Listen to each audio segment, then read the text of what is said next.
വീണ്ടും ഒരു പത്രസമ്മേളനം വിളിക്കേണ്ട ആവശ്യകത ഉണ്ടായിരിക്കണം. നമ്മൾ ഇന്ന് സെക്രട്ടേറിയറ്റ് വളഞ്ഞ് മനുഷ്യച്ചങ്ങല തീർത്തിരുന്നു. 29 ദിവസം സമരം പിന്നിടുമ്പോഴും ഞാനിവിടെ 5-ാമത്തെ ദിവസമാണ് നിരാഹാരം അനുഷ്ഠിക്കുന്നത്. ഈ വേളയിലും സർക്കാരിൻ്റെ ഭാഗത്തു നിന്ന് യാതൊരു നയപരമായ തീരുമാനമോ നമുക്ക് അനുകൂലമായിട്ടുള്ള ഒരു നടപടിയോ ഉണ്ടാവാത്ത സാഹചര്യത്തിലാണ് സെക്രട്ടേറിയറ്റ് വളയേണ്ട സാഹചര്യം തന്നെ ഉണ്ടായത്. ഇത്രയും ഉദ്യോഗാർത്ഥികളുടെ 11,000-ത്തിലേറെ വരുന്ന ഉദ്യോഗാർത്ഥികളുടെ പ്രശ്നമാണ് നമ്മളിവിടെ ഉന്നയിക്കുന്നത്. അത് ഗവൺമെൻറ്റിൻ്റെ ശ്രദ്ധയിൽ പെടുത്താൻ വേണ്ടിയാണ് ഈ നിരാഹാരം അനുഷ്ഠിക്കുന്നതും അതുപോലെ സെക്രട്ടേറിയറ്റ് വളഞ്ഞതും. അതിനെ തുടർന്ന് മുഖ്യമന്ത്രിയുടെ ഒരു പത്രസമ്മേളനം കാണുകയുണ്ടായി. അതിൽ അദ്ദേഹം നടത്തിയ പ്രസ്താവന വാസ്തവ വിരുദ്ധമാണെന്ന് കാണിക്കാനും ജനങ്ങളോട് അത് തുറന്നു കാണിക്കാൻ വേണ്ടിയാണ് ഇന്നത്തെ പത്രസമ്മേളനം. കാരണം അദ്ദേഹം അതിന് പറയുന്നത് ഈ അധ്യാപക വിദ്യാർത്ഥി റേഷ്യോ കുറച്ച് കഴിഞ്ഞാൽ ഒരുപാട് അധ്യാപകരെ സംരക്ഷിക്കേണ്ടി വരും, അത് ഒരുപാട് ഫിനാൻഷ്യൽ ഒബ്ലിഗേഷൻസ് ഉണ്ടാവുന്ന കാര്യമാണെന്നൊക്കെ അദ്ദേഹം സൂചിപ്പിക്കുകയുണ്ടായി. അതുപോലെ തന്നെ ഗവൺമെൻറ് സ്കൂളുകളിലെ അധ്യാപകരെ പ്രൊട്ടക്റ്റ് ചെയ്യണം. ശരിയാണ്, നമ്മളും അത് തന്നെയാണ് പറയണം, അവരെ പ്രൊട്ടക്റ്റ് ചെയ്യണം. പക്ഷേ പിരിച്ചുവിടുന്ന സാഹചര്യം നിങ്ങളുടെ ശ്രദ്ധയിൽ പെട്ടിട്ടുണ്ടാവും. ആലപ്പുഴ ജില്ലയിൽ 32 അധ്യാപകരെ പിരിച്ചുവിട്ടു. മറിച്ച് എയ്ഡഡ് മേഖലയിൽ അത് ചെയ്തില്ല. പകരം അവർ ചെയ്തത് എയ്ഡഡിലുള്ള അധ്യാപകരെ ഗവൺമെൻറ് സ്കൂളുകളിലെ ഫ്രഷ് വേക്കൻസിയിലോട്ട് ഫില്ല് ചെയ്തിട്ടുണ്ട്. തിരുവനന്തപുരത്ത് തന്നെ 55 വേക്കൻസിയിൽ ഇങ്ങനെ ഫില്ല് ചെയ്തിട്ടുണ്ട് എയ്ഡഡ് അധ്യാപകരെ. അപ്പോൾ പഠിച്ച് ജോലിയിൽ കയറിയാൽ എപ്പോൾ വേണമെങ്കിലും പിരിച്ചുവിടാം. എന്നാൽ പൈസ കൊടുത്ത് കയറിക്കഴിഞ്ഞാൽ പിരിച്ചുവിടാൻ പറ്റില്ല. അവരെ ഗവൺമെൻറ് സ്കൂളുകളിലെ ഒഴിവുകളിലേക്ക് വിന്യസിക്കാം. PSC പഠിച്ചെഴുതി പരീക്ഷ പാസ്സായി വരണ്ട, ഒരു ഗവൺമെൻറ് ജോലി കിട്ടാൻ എന്നുള്ളതാണ് അത് കൊണ്ട് ഉദ്ദേശിക്കുന്നത്. പിന്നെ അദ്ദേഹം പറഞ്ഞ വേറൊരു പ്രസ്താവന ഇതാണ്.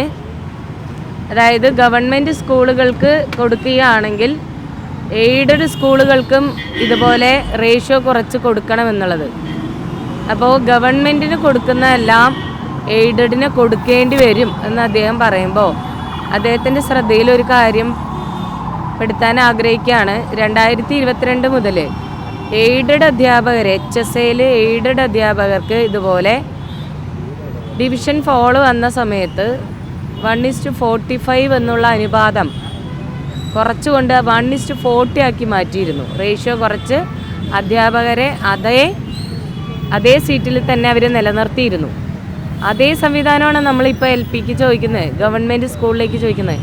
അന്ന് അവിടെ 2022 HSAക്ക് ഇങ്ങനൊരു സംവിധാനം ഒരുക്കി കൊടുക്കാമെങ്കിൽ എന്തുകൊണ്ട് ഞങ്ങൾക്ക് തന്നുകൂടാ, എന്തുകൊണ്ട് ഗവൺമെൻറ്റിന് മാത്രമായിട്ട് തന്നുകൂടാ എന്നുള്ളൊരു ചോദ്യമാണ് നമ്മൾ ചോദിക്കണേ. ചോദിച്ച ചോദ്യത്തിനല്ല അദ്ദേഹം മറുപടി പറയണേ എന്നുള്ളതാണ് ഒരു കാര്യം. ഇനി എയ്ഡഡുമായി ബന്ധപ്പെട്ട വിഷയം നിങ്ങൾ ചോദിച്ചോ എന്ന് എനിക്കറിയില്ല. എൻ്റെ ശ്രദ്ധയിൽപ്പെട്ട കാര്യം ഇതാണ്. എയ്ഡഡ് മേഖലയുമായി എന്തെങ്കിലും ചോദ്യങ്ങൾ നിങ്ങൾ ചോദിക്കണം എന്നാണ് എൻ്റെ ആഗ്രഹം. അതായിട്ട് ചോദിക്കുന്ന സമയത്ത് നിങ്ങൾക്ക് ഒരു മറുപടിയും കിട്ടില്ല എന്നുള്ള കാര്യം കൂടെ വ്യക്തമായിട്ട് പറയാൻ ആഗ്രഹിക്കണം.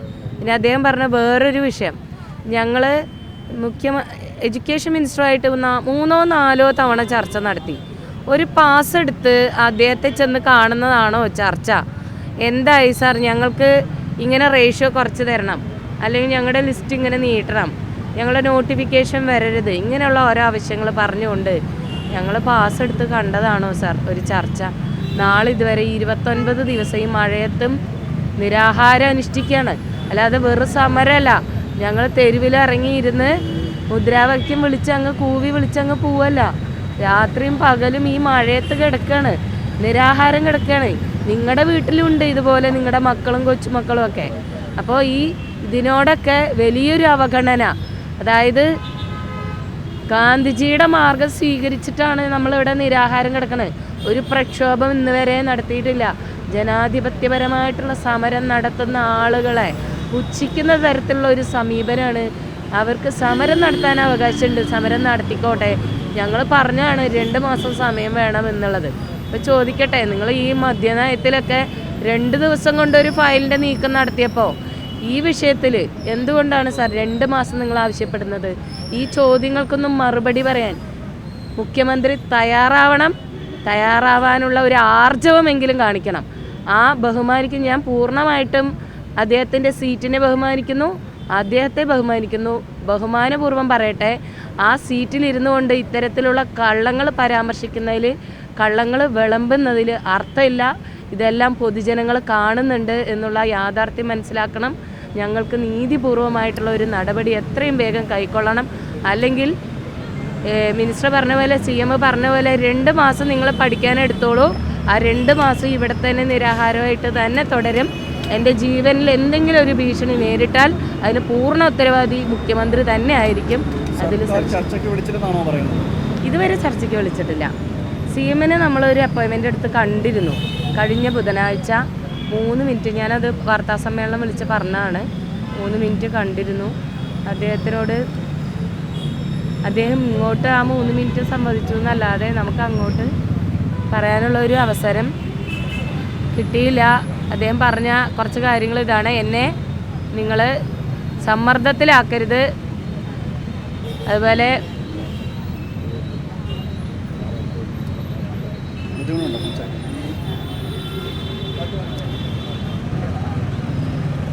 ഇത്തരം സമീപനങ്ങൾ ശരിയല്ല. വാസ്തവ വിരുദ്ധമായിട്ടുള്ള കാര്യങ്ങൾ പറയരുത്, പരാമർശിക്കരുത്. സമയത്തെ ഈ PSC റാങ്ക് ഹോൾഡേഴ്സിൻ്റെ അതോടൊപ്പം തന്നെ മറ്റ് പോലീസ് അതുമായി ബന്ധപ്പെട്ട ഒരുപാട് സമരങ്ങൾ നടന്നിരുന്നു. ആ സമയത്തൊക്കെ ആ സമരപന്തലിലെത്തിക്കുക അന്നത്തെ പ്രതിപക്ഷ നേതാവായിരുന്നു ഇന്നത്തെ മുഖ്യമന്ത്രി. ആ സമരപന്തലിലേക്ക് എത്തി അവർക്ക് അനുകൂലമായ നടപടികളൊക്കെ ഉണ്ടാക്കണം എന്നൊക്കെ പറഞ്ഞ ആ ഒരു പാർട്ടിയാണ് ഇപ്പോൾ അധികാരത്തിൽ വന്നിരിക്കുന്നത്. അപ്പോൾ പൂർണ്ണമായും ഇവർ അധികാരത്തിൽ വന്നപ്പോൾ പറഞ്ഞ വാഗ്ദാനങ്ങളെല്ലാം ലംഘിക്കുകയും നിങ്ങളെ മറന്നു എന്നാണ് ഇപ്പോൾ പറയുന്നത്. 29 ദിവസം ഞങ്ങളിവിടെ കിടക്കേണ്ടി വന്നതിന് തെളിവ് അതല്ലേ? 29 ദിവസം ഞങ്ങളിവിടെ കിടത്തണമെങ്കിൽ 5 ദിവസം നിരാഹാരം കടന്ന ഒരാളെ അവഗണിച്ചിട്ടുണ്ടെങ്കിൽ അതിനർത്ഥം എന്താണ്? അത് ഈ സമൂഹം കാണുന്നില്ലേ? ഘോരഘോരം ഈ മുട്ടിലിഴഞ്ഞതിനെക്കുറിച്ചും ശയനപ്രദക്ഷിണം വെച്ചതിനെക്കുറിച്ചും തലമുണ്ടനം ചെയ്തതിനെക്കുറിച്ചൊക്കെ ഘോരഘോരം പറഞ്ഞ അന്നത്തെ പ്രതിപക്ഷ നേതാവാണ് ഇന്നത്തെ മുഖ്യമന്ത്രി.